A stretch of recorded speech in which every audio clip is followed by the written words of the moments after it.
When my brother asked me to quit my job and build a business with him, I thought it was finally our chance to make Dad proud.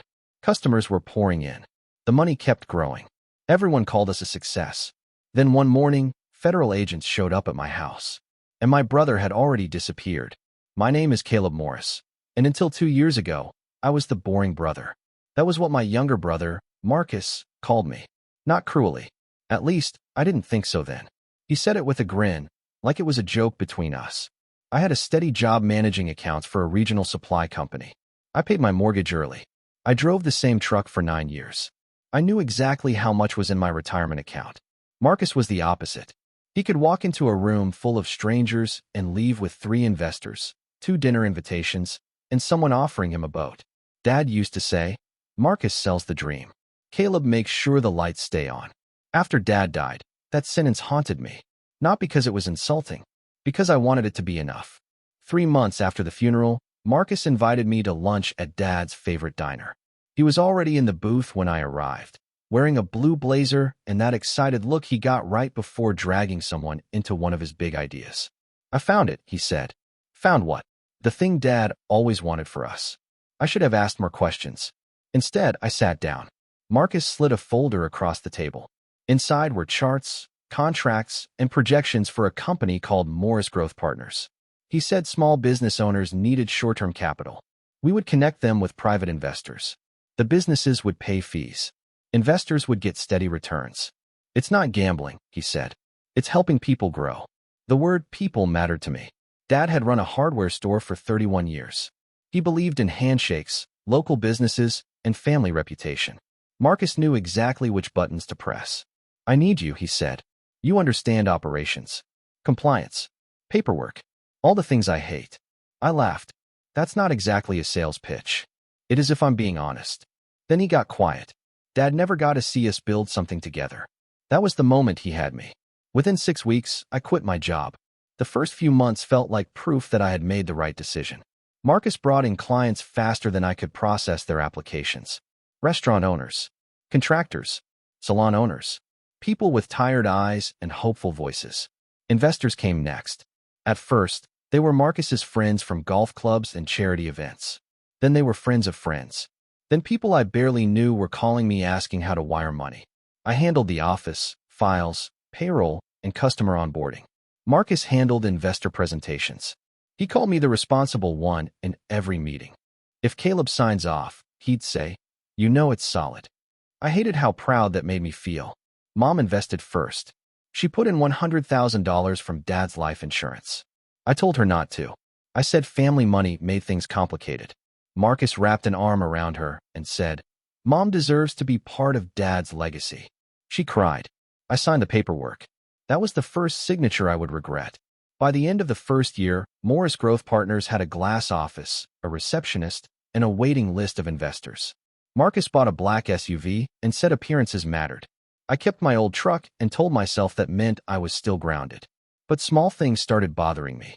Investor payouts sometimes arrived before client payments cleared. When I asked Marcus, he said it was a timing issue. "We maintain confidence," he said. "That's how finance works." I said, "Confidence doesn't pay invoices." He smiled like I was being naive. "It does, actually." Then came the first angry call. A retired teacher named Mrs. Rivera said her monthly return was late. I checked the system. Her file showed paid. The bank showed nothing. Marcus took the call from my office. 10 minutes later, she was thanking him. "What did you tell her?" I asked. "The truth," he said. "Processing delay." But was it? He leaned against my doorway. "Caleb, do you want to solve problems or create panic?" That became his answer for everything. Don't create panic. Don't scare investors. Don't undermine confidence. Don't make us look weak. Then one Friday night, I stayed late to reconcile accounts. A transfer for $240,000 had gone out to a consulting company I didn't recognize. The company name was Northline Strategy. I searched our vendor list. Nothing. I searched emails. Nothing. When I asked Marcus Monday morning, he didn't blink.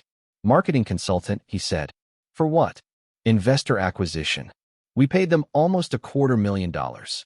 And they brought in $3 million. "Where's the contract?" "With legal." "We don't have legal." He stared at me for a second too long. Then he laughed. "I mean our outside attorney." I wanted to believe him. That was my weakness. Not stupidity. Not greed. Loyalty. 2 months later, the FBI knocked on my door. It was 6:18 in the morning. I remember because the coffee maker had just beeped. My wife, Nadia, froze in the hallway when she saw the badges through the front window. The lead agent asked for me by name. Then he handed me a warrant. They searched my home office, my garage, my truck, even the box of Dad's old store receipts I kept in the closet. Nadia kept asking what was happening. I kept saying, "There has to be a mistake." Then one agent asked, "Where is your brother, Mr. Morris?" I said, "Probably at home." He looked at another agent. That was when I knew. Marcus was gone. His house was empty. His phone was disconnected. His office had been cleaned out except for a desk, a chair, and one framed picture of me and him standing beside our company sign. By noon, my face was on the local news. By dinner, investors were calling me a thief. By midnight, Mom had left 17 messages. The last one broke me. "Caleb, tell me Marcus didn't do this." Not, "Tell me you didn't do this." Marcus. Even then, she was worried about him first. The FBI froze the company accounts. Our landlord locked the office doors. Reporters stood outside my house. Nadia's coworkers asked if she knew. Neighbors stopped waving. And my attorney, a sharp woman named Priya Saha, gave me the sentence that made the floor drop beneath me. "Caleb, on paper, you are the company." I stared at her across the conference table. "What does that mean?" "It means your brother structured Morris Growth Partners so that you signed nearly every binding document. Operating agreements, bank authorizations, investor disclosures, client funding approvals." He told me those were routine. "They may have been routine," she said, "but they made you responsible." Then she placed 3 documents in front of me. Each one had my signature. Only one was real. I knew it immediately. The first signature was mine. The other 2 were close, but wrong. The C in Caleb curled too sharply. The M in Morris was too narrow. "Those are forged," I said. Priya nodded. "I believe you." "Will they?" She didn't answer. That was the midpoint of my nightmare. I had thought my brother dragged me into a failed business. Now I understood something worse. He had built the trap around me from the beginning. Every major financial document pointed to me. Every investor packet listed me as managing partner. Every bank account had my authorization. Every fraudulent signature made it look like I approved transfers I had never seen. And Marcus had left just enough emails behind to make me look guilty. One said, "Caleb wants payouts covered from new investor deposits until March." Another said, "Don't send Caleb the full Northline breakdown. He prefers clean summaries." Another said, "Caleb approved the Rivera rollover. Process it before complaints spread." I read those emails 3 times. Then I threw up in Priya's office bathroom. When I came out, she handed me water and said, "We need to find something he didn't control." I almost laughed. Marcus controlled everything. Or so I thought. 3 days later, Nadia found the first crack. She was going through our home printer history because the FBI had taken my laptop. Buried in the saved skin folder was a copy of Dad's old store lease. I had scanned it months earlier for a bank application Marcus said required proof of family business history. But there was another file beside it. A scan of my driver's license. Then a scan of my passport. Then a scan of a blank sheet covered with my signatures. My stomach turned cold. I had signed that sheet at the office after Marcus said the bank needed signature verification. He had used it to practice. Priya took the file straight to the agents. For the first time, someone from the FBI looked at me like I might not be the villain. But proof of forgery wasn't enough. The money was still gone. And Marcus was still missing. The next blow came from Mom. She came to my house on a rainy Thursday carrying a casserole neither of us wanted. Nadia let her in but didn't hug her. Mom sat at our kitchen table and kept twisting her wedding ring. "I need to ask you something," she said. I already knew it would hurt. "Did Marcus contact you?" I asked. Her face crumpled. "Only once." My chest tightened. "When?" "The morning before the FBI came." Nadia whispered, "Oh my God." Mom started crying. "He said the business was under review. He said people were going to blame him because he was the face of it. He said you understood the paperwork better, and if anyone asked questions, I should tell them you handled the accounts." I couldn't speak. My own mother had helped him before she knew what he had done. "Did you tell anyone that?" I asked. She looked down. "I told an investigator." Nadia stood up so fast the chair scraped the floor. "You told the FBI Caleb handled the accounts." Mom sobbed. "I didn't know." I believed her. That made it worse. Marcus had used her love like a weapon. The next week, Priya subpoenaed records for Northline Strategy. The company had no office, no employees, and one bank account. The registered owner was not Marcus. It was a woman named Serena Vale.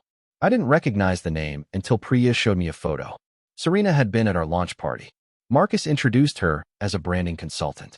She wore a red dress and laughed at everything he said. "She's not just a consultant," Priya said. "She's his fiancée." I stared at the photo.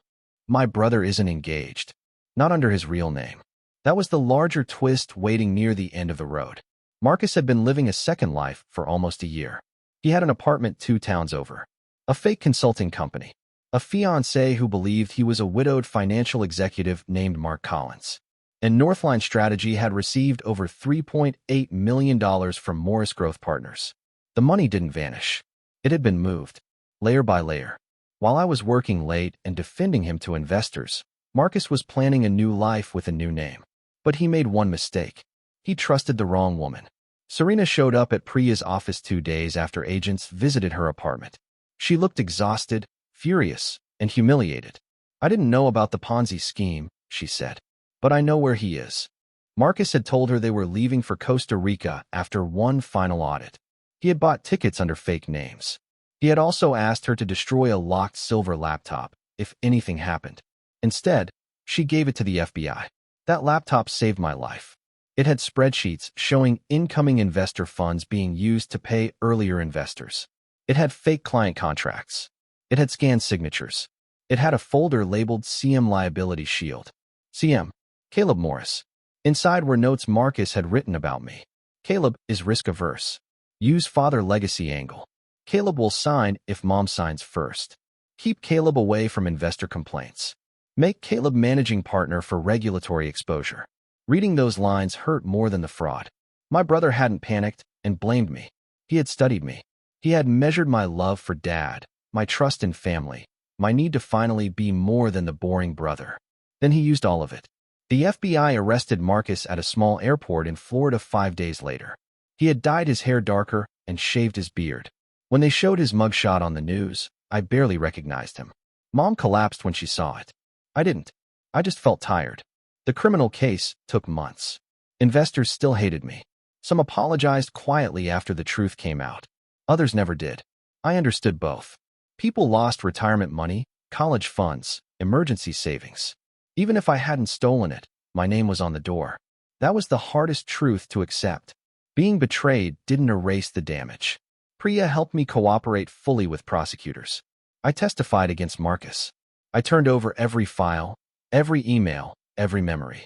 When I walked into court, Marcus smiled at me from the defense table. Like we were still brothers. Like this was still a game. His attorney tried to suggest I was the real mastermind. He said I had accounting experience. He showed my signatures. He played clips of investor meetings where Marcus had praised me as the responsible one. Then Priya's evidence came in through the prosecution. The forged signature sheets. The Northline transfers. The laptop. The notes. The fake passport. And finally, Serena testified. She said Marcus had told her, "My brother is too loyal to turn on me until it's too late." That was the moment Mom walked out of the courtroom. She couldn't listen anymore. Marcus was convicted of wire fraud, securities fraud, identity theft, and obstruction. Serena was not charged after cooperating. Mom had to testify, but prosecutors accepted that she had been manipulated and had not knowingly joined the scheme. Marcus was sentenced to prison. Not forever, but long enough that he finally stopped smiling. The judge ordered restitution, though everyone knew most of the money would never come back. Some assets were recovered from Northline. The SUV, the apartment furniture, a hidden account Serena helped locate. It wasn't enough. It never is. After the sentencing, Mom waited outside the courthouse. She looked smaller than I remembered. "I chose wrong," she said. I shook my head. "You were lied to." I still chose who to believe. That was the first honest thing either of us had said about our family in a long time. Nadia and I almost lost our house to legal bills. I sold my truck. I cashed out savings. I took contract work no one else wanted because employers saw my name online and hesitated. For a while, I hated Marcus more than I missed him. Then one morning, I found Dad's old hardware store sign in Mom's garage. The paint was cracked. One corner was chipped. But the letters were still clear. Morris Hardware. Fair prices. Honest work. I took it home and hung it in my garage. Not because I wanted the family name back. Because I wanted to remember what it was supposed to mean. A year after Marcus's conviction, I started a small bookkeeping service for local businesses. Nothing flashy. No investors. No promises of easy money. Just clean records, honest invoices, and owners who wanted someone to tell them the truth before trouble came. My first client was Mrs. Rivera, the retired teacher. She lost money because of our company. When she walked into my tiny rented office, I almost couldn't look at her. "I don't deserve your business," I said. She sat down and opened her folder. "No," she said, "but you told the truth when it cost you something. I need someone like that." That was the first time I felt hope without feeling guilty for it. Mom and I are rebuilding slowly. Sunday dinners are quieter now. There is an empty chair we don't talk about much. Marcus writes letters from prison. I read the first one. He said he was sorry things got out of hand. Not sorry for what he did. Sorry it failed. I threw the rest away unopened. People ask me how I didn't see it. The truth is, I saw pieces. A strange transfer. A missing contract. A late payment. A brother who always had an answer just fast enough to quiet my doubt. But betrayal doesn't usually arrive wearing a mask. Sometimes it looks like family. Sometimes it sounds like your father's dream. Sometimes it puts a pen in your hand and says, "Trust me." I trusted my brother because I wanted us to build something together. He trusted my loyalty because he thought it made me weak. He was wrong. Loyalty nearly destroyed me, but truth saved me. And now, every morning when I unlock my office, I walk past Dad's old sign and remind myself of the lesson I paid for with everything.